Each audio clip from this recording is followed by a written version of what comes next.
मीठी बतिया बतिया के तू हमसे लड़वली, हम न जानत रही कुछ तू हमके प्यार सिखवली। जाने कौन गलतिया बड़ी सुंदर बनाई के भेजल का धरती पे भगवान के, लागो है जान ले के छोड़ते मीठी थोड़े मुस्कान के।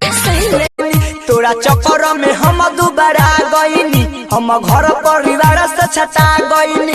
दिले हमारा के धोखा खेल ले अनोखा, तोरा चक्कर में लगाइले हम फसरी।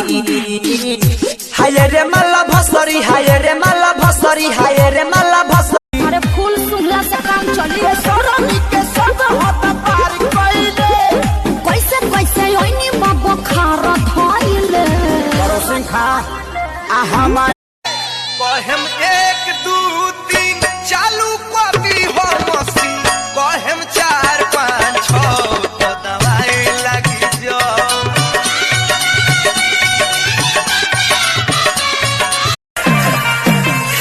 साथ पलक बसनियो हमारा शरीर में, शायद उनका प्यार ना लिखल रहे तकदीर में। इन होठों के तो 4 चाम दे दे,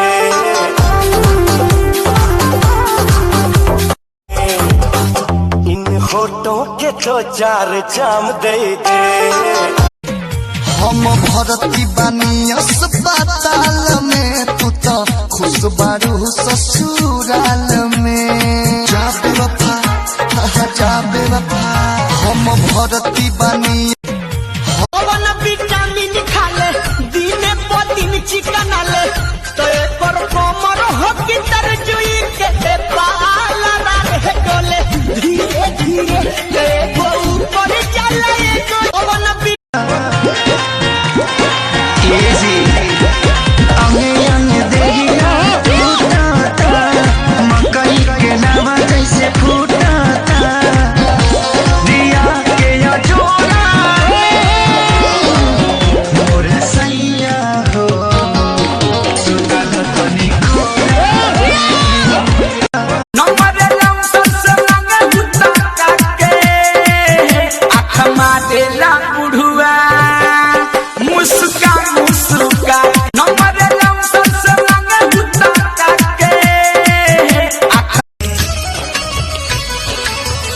अब हर बात के भुलावे दा, फिर से घर के सजावे दा। दूगो दिल काहे ना बनवनी राम जी, एगो टूट जाइत, एगो टूट जाइत चलित दूसर का।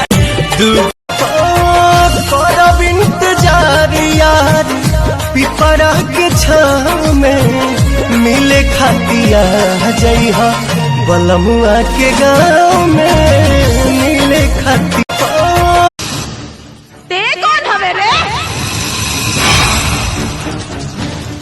कमजोर के हिम्मत, गरीब के रखवाला, खींच लेनी पापियन के खाल। नाम है बंसीलाल।